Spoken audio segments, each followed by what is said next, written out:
Hi, my name is Jonathan Davis, and today I'll be talking to you about social comparison theory.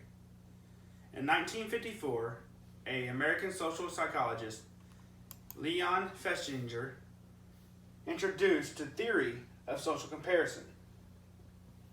Festinger proposed that the people evaluated their abilities and attitudes in relation to those of others in a process that plays a significant role in one's self-image and subjective well-being.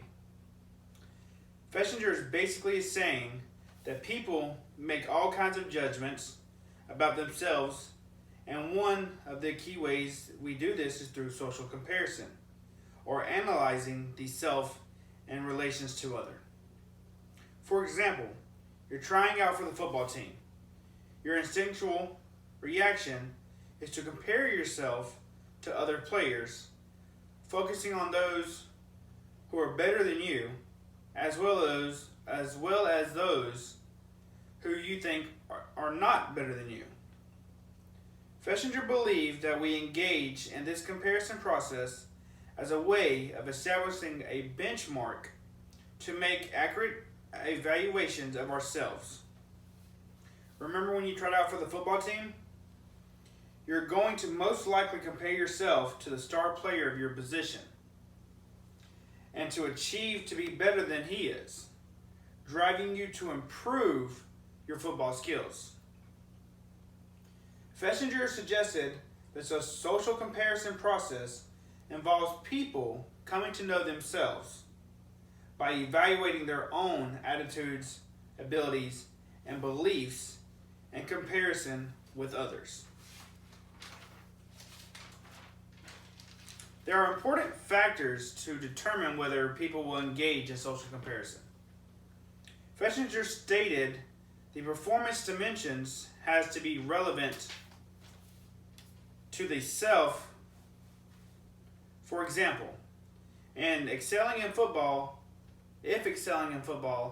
is more important to you than excelling in basketball, then you're more likely going to compare yourself with others that excel in football versus those who excel in basketball. If the issue at hand is relevant to you, you will compare your opinion to others. If not, you most likely wouldn't even bother.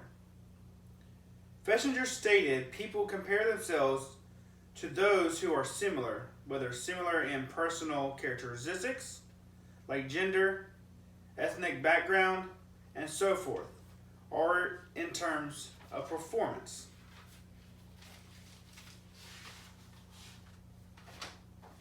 There are two types of social comparison. There is upward social comparison, and that is when we compare ourselves to those who we believe are better than us. These upward comparisons often focus on the desire to improve our current level of ability. We might compare ourselves to someone better off and look for ways that we can also achieve similar results. And then there's downward social comparison. And downward social comparison is when we compare ourselves to others who are worse off than ourselves. Such downward comparisons are often centered on making ourselves feel better about our abilities. For example, we might not be great at something, but at least we're better off than someone else.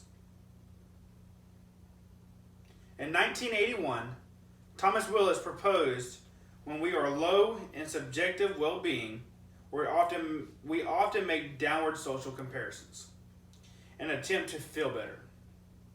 In the movie Devil Wears Prada, there are several instances showing upward and downward comparisons. In the following clip from the movie, Emily, played by actress Emily Blunt, comes in describing to Andrea, played by actress Anne Hathaway, what the differences in their roles are. Emily is the first assistant to the editor-in-chief of Runway magazine. And Andrea, she is the newly hired second assistant. Emily tells Andrea passively that their roles are very different. Emily tells Andrea that she is merely just an errand girl, fetches trivial things such as coffee, where she, being first assistant, does more important tasks such as her schedules, appointments, and expenses. But most importantly, she gets to travel to Paris during Fashion Week with the editor-in-chief. Emily goes on to tell Andrea what all she gets to enjoy while being in Paris, as if to rub it in her face that she does not get to go with her.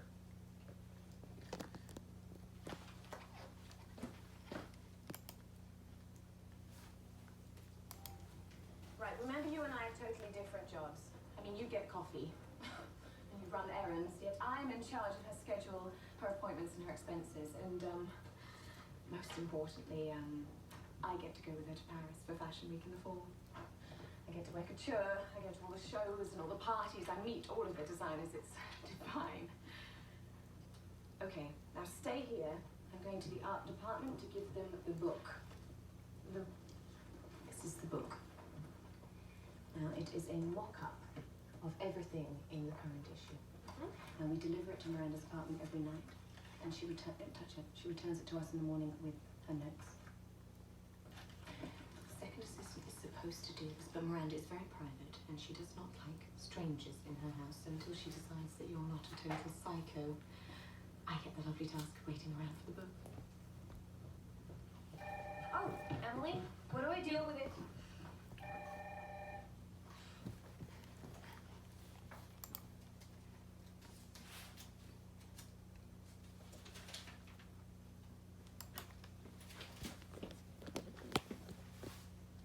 As you can see, the scene ends with Emily telling Andrea about the book and how important it is and how she always has to wait around to hand deliver it.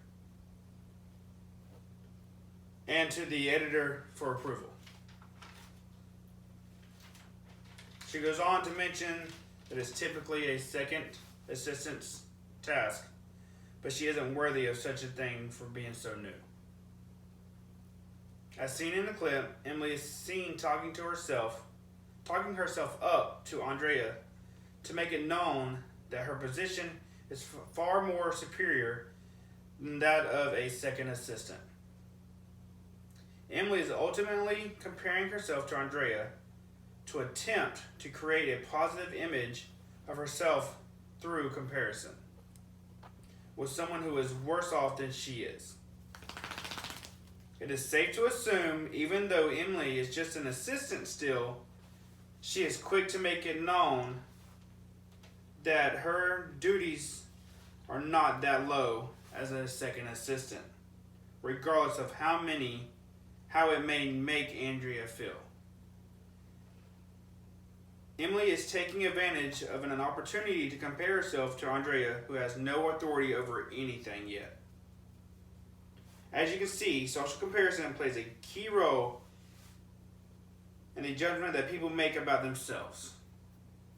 Some comparisons might make you feel inadequate and less likely to pursue a goal, while others give you a moral boost and achieve more. But ultimately, social comparison is inevitable in our everyday lives.